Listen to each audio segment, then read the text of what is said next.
आईन पाकिस्तान के तहत जो इन तलबा का या किसी भी इनफरादी फ़र्द का ये हक है कि उसको इक्वल अपॉर्चुनिटी प्रोवाइड किया जाएगा और उसको इक्वली ट्रीट किया जाएगा, उसको मद्देनजर रखते हुए अगर ये एंट्री टेस्ट जो कि इंटरसी या मैं कहता हूँ कि बाहमी उनका मेरिट डिटर्मिनेशन के लिए एक कंडक्टिंग एग्ज़ाम होता है, इसमें हमें ये ज़रूर मद्देनजर रखना चाहिए कि जो 2024 में एग्ज़ाम हुआ उस वक्त ये 25 के जो स्टूडेंट्स आज अपीयर हुए इस टेस्ट में हुए, वो कोई भी किसी तरह से भी उसका हिस्सा नहीं रह सके।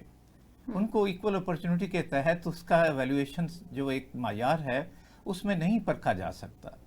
इसी तरह जो 24 के कैंडिडेट्स थे उन्होंने जो मेरिट बनाया, उन्होंने अपना मेरिट अवेल किया और 3500 सीटें जो कि हमारी एक स्टैंडर्डाइज इस वक्त एडमिशन के लिए अवेलेबल सीट्स हैं उसको उन्होंने एग्जॉस्ट कर लिया और जो लोग उसमें नाकाम हुए या कामयाब नहीं हो सके उनको ये मौका देना कि वो अपने ही परसेंटेज और उसी टेस्ट की बुनियाद पर इन 25 के जो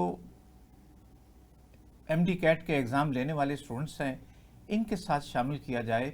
ये हमारे आइन के बुनियादी इस हक के ख़िलाफ़ है और मैं समझता हूँ कि जो साहिब इक़्तिदार हैं उन्होंने ये पॉलिसी फ़ैसला करते हुए इसको मद्देनज़र नहीं रखा।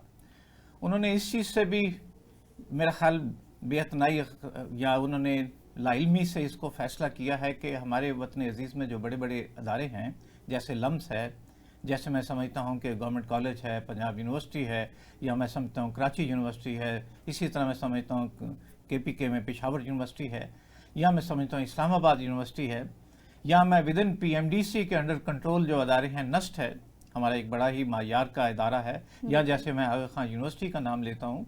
इन तमाम में ये चूंकि हमारा हार्ड कॉपी बेस्ड एग्ज़ाम है और हम इसका ऑब्जेक्टिव ये रखते हैं कि हमने जो एलिजिबल कैंडिडेट हैं बाकायदा इश्तिहार दे के सबको बतला किया जाता है कि जो इस ख्वाहिशमंद हैं वो आके इसके एप्लीकेंट बने, इस कंपटीशन का में हिस्सा लें। ये एक तरह का कॉम्पिटिटिव या एंट्रेंस एग्ज़ाम है। बिल्कुल। अगर उसमें जो अवेलेबल पोस्ट हैं उसके अगेंस्ट उनका मेरिट बनता है तो उनको दाखिला दिया जा सकता है। बिल्कुल। ये नहीं हो सकता है कि जो पिछले साल जो अपनी ट्रेन मिस कर चुके हैं या उन्होंने वो 3500 सीटों का जो मेरिट था एग्जॉस्ट करके अगर वो कामयाब नहीं हुए उनको उसी मेरिट के हिसाब से के साथ उठाकर इनके साथ लाया जा सकता है। बिल्कुल। ये जो कैंडिडेट्स हैं हमारे 25 में क्लियर करने वाले, ये 25 में वहाँ मौजूद नहीं थे। बिल्कुल। या 24 के जो मेरिट लेकर आने वाले बंदे हैं, बच्चे हैं, वो 25 के एग्जाम में मौजूद नहीं थे। इसका मतलब ये है जो इक्वल अपॉर्चुनिटी का हमारा कॉन्स्टिट्यूशनल प्रोविजन है इसकी वायोलेशन होगी। एक तो ये सबसे बड़ा हमारा मतलब इस वक्त पॉइंट है कि जो हम अपने वतन के अंदर ही जितने मुख्तलिफ अदारे हैं जिन्होंने साल 100 साल 150 साल की तारीख में एक नाम और मकाम बनाया है, हम वहाँ देखते हैं कि वहाँ तरवीज क्या है, इसकी स्पिरिट क्या है, ये एग्ज़ाम लिया क्यों जाता है, और फिर इसको जब हम तशहीर करके बाकायदा सबको मतला करते हैं कि भाई जो ख्वाहिशमंद है वो आकर इसका हिस्सा बने और उसका जो मेरिट बनता होगा उसके हिसाब से हम ये सीटों की एलोकेशन करें। बिल्कुल। इसरार साहब देखें, जैसे अब PMC है या फिर आपके जितने भी कॉम्पिटिटिव एग्जाम्स हैं, CSS होता है, या फिर आप देख लें कि कोई भी यूनिवर्सिटी अपना एंट्रेंस एग्जाम लेती है तो वो ऐसे कभी भी नहीं करती है कि जी आपने पिछले साल भी दिया था तो उसको भी आप लेके इधर आके क्वालिफाई कर लें।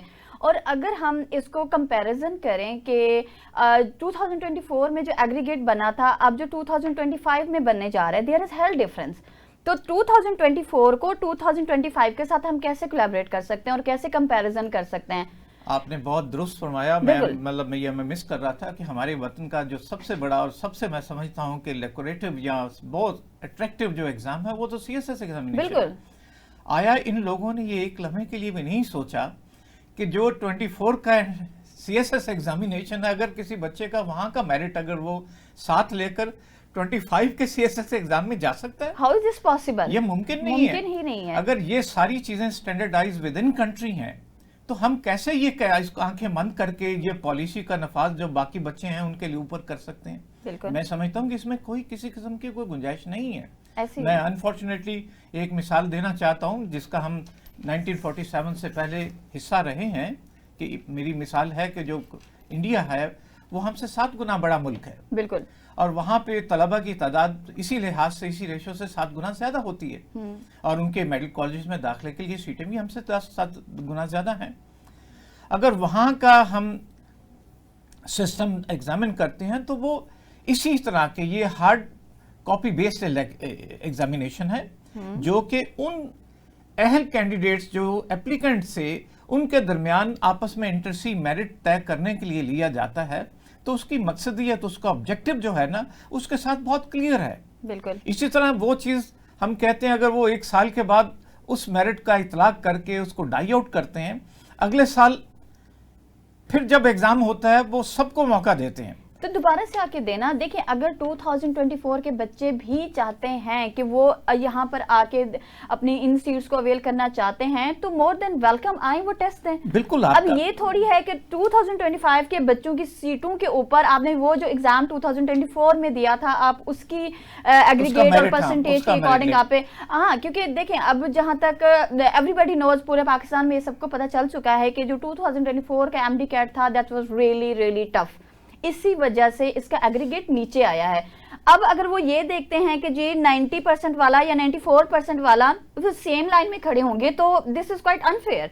देखिए, ये कैसे पॉसिबल है कि एक बंदे ने 2024 में दिया था, दैट वाज क्वाइट इजी, और उसका अपना एग्रीगेट था, उसके अपने कंपटीटर्स थे, उसने उन लोगों में कंपीट किया, लाइक उसने फॉर एग्जांपल एक दौड़ लगी है, वो उन लोगों में देखेगा ना, मैं उन लोगों से जीता हूं या हारा हूं।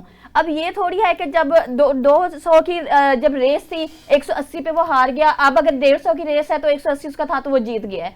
How is this possible? अगर उसने आना है तो वो 2025 में अपीयर हो। बिल्कुल, आपने दुरुस्त फरमाया। मैं ये समझता हूँ कि आपने तो बिल्कुल इसको जॉनसन कोर्स से जॉनसन डिस्कस कर दिया है। बिल्कुल। और मैं इसको थोड़ा सा और एलेबोरेट करना चाहूँगा कि वो जो लोग इस वक्त साहिब इक़्तिदार हैं या जो फैसला कुनी में शामिल हैं, उन्होंने जो हमारा बुनियादी कॉन्स्टिट्यूशनल प्रोविजन है उसको ही वायलेट कर दिया है। बिल्कुल। और मैं ये समझता हूँ कि जब हमारे वतन में कहीं पर भी किसी अदारे में भी जो बहुत नामी ग्रामी है, या कोई और भी रेगुलेटरी अथॉरिटी, मिसाल हम कहते हैं इसके पैरेलल इंजीनियरिंग काउंसिल है, और यूईटी हमारे पंजाब की हद तक वो एग्जामिनेशन कंडक्ट करती है। बिल्कुल। वो भी ईयरली बेसिस मेरिट एवेल्युएशन करती है। मैं उन्हीं लोगों को इस वक्त एड्रेसल देना चाहता हूं जिन्होंने ये फैसला किया है। बिल्कुल। कि आप ये देखिए कि अगर आप इसका मकसद और इसका टॉपिक देखें कि जो 25 में एडमिशन हो रहा है, मींस के इस साल की जो सीटें हैं, इसके अगेंस्ट जो अहलियत का तयन करना है, उसके लिए आपने 25 का एडमिशन टैक्स एमडी कैट कंडक्ट किया। बिल्कुल।